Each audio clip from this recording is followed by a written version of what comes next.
Fala, filhotes, vocês estão vivos? No vídeo de agora nós vamos falar um pouquinho sobre a Ayn Rand, né? Ela que nasceu a Lisa Zinovyevna Rosenbaum, em russo, né?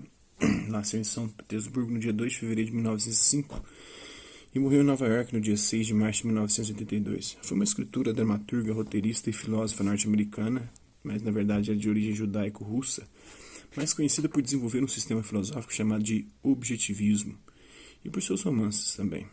Ela teve sua primeira peça produzida na Broadway em 1932.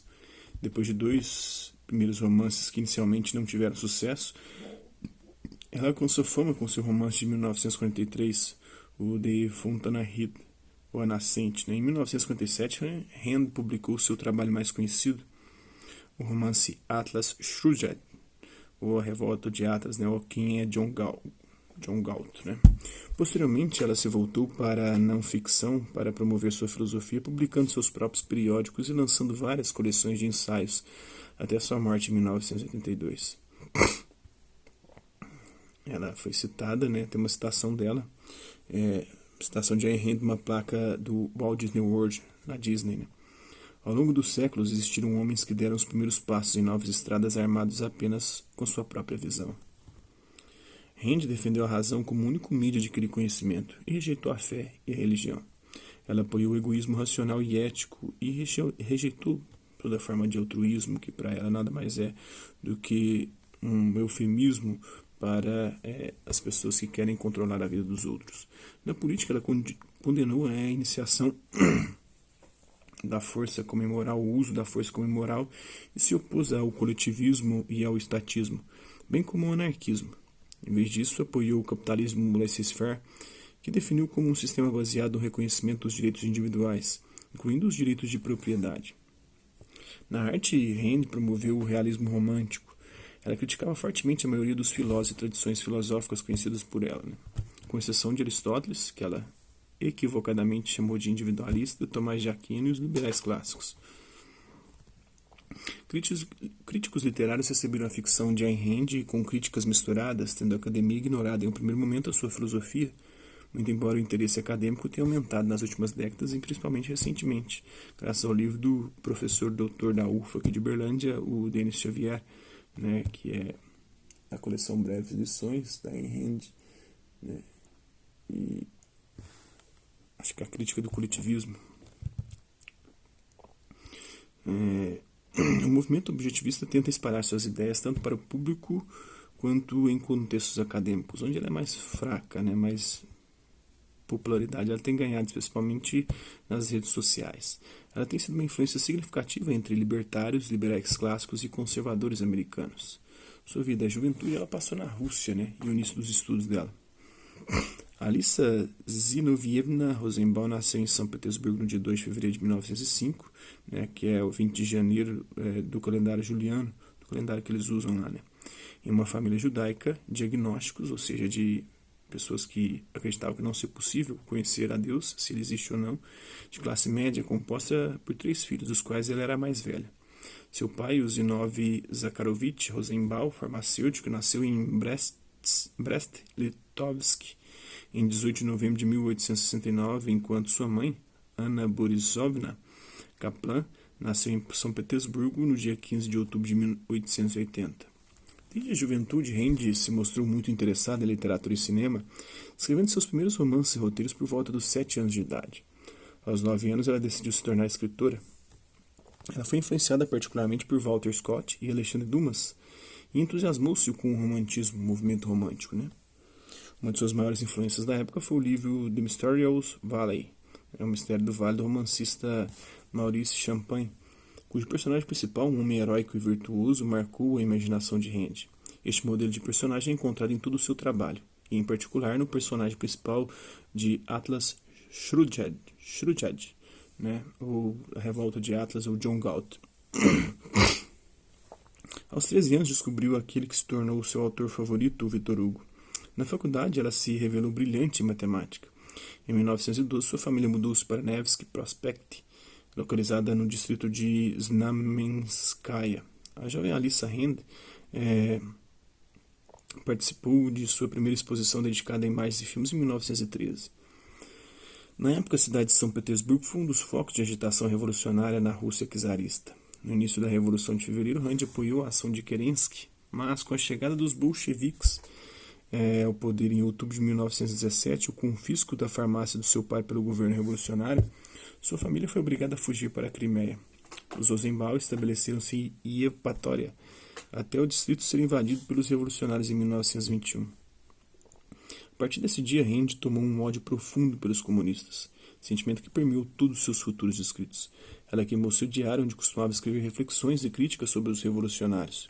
No dia 30 de junho de 1921, Rand se formou em Yevpatoria High School. Na Yevpatoria High School, no ano seguinte, a família Rosenbaum retornou a Petrogrado.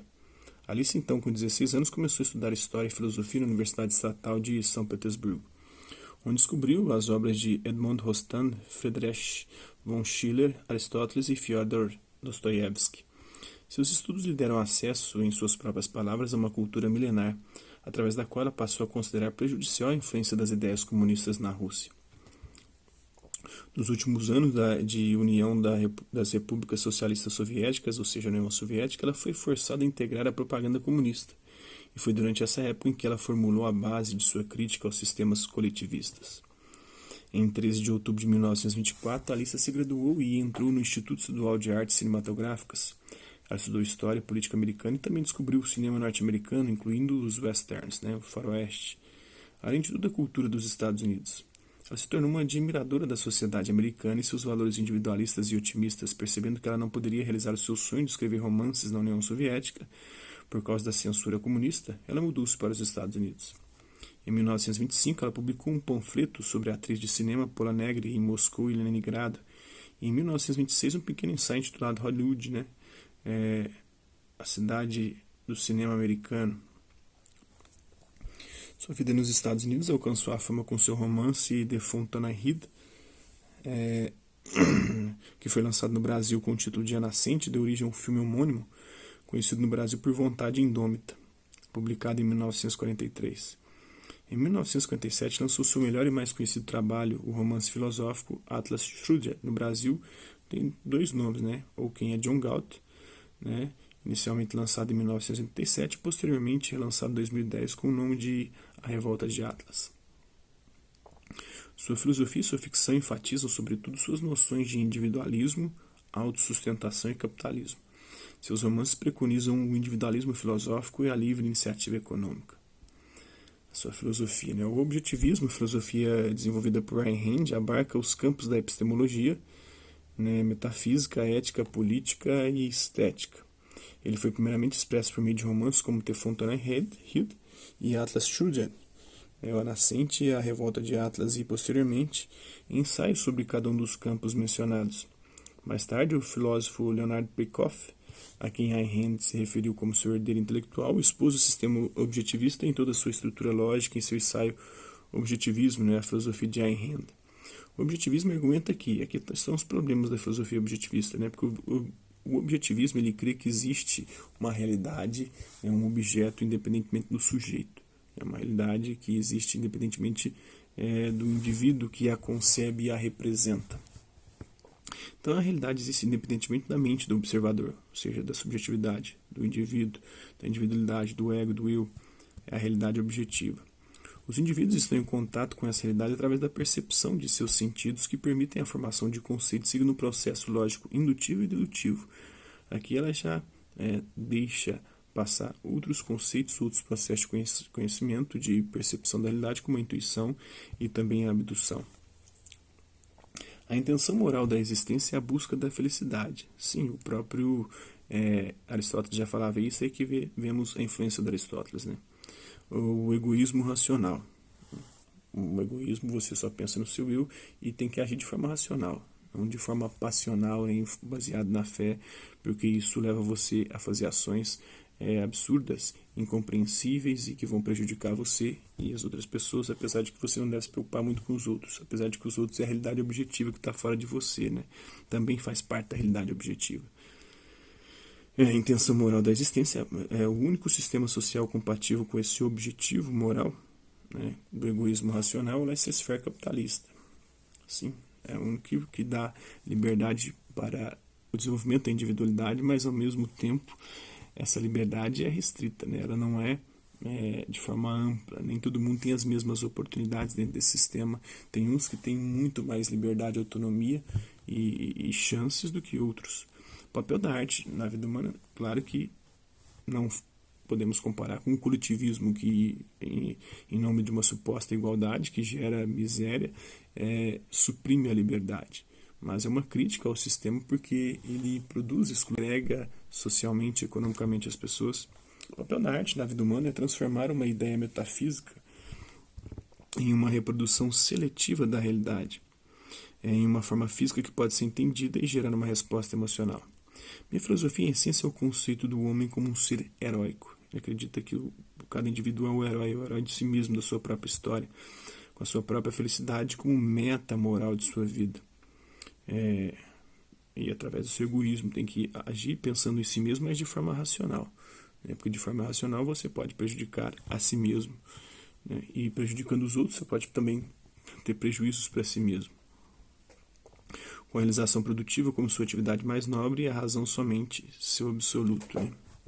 Somente a forma racional está a limitação teórica dela também é defender somente a razão, a indução e em especial a dedução como formas de conhecimento e apreensão da realidade. Então é isso aí. Espero que vocês tenham gostado do vídeo. Quem curtiu, dá um like. Quem não curtiu, dá um dislike. Hasta la vista, babies. Até a próxima.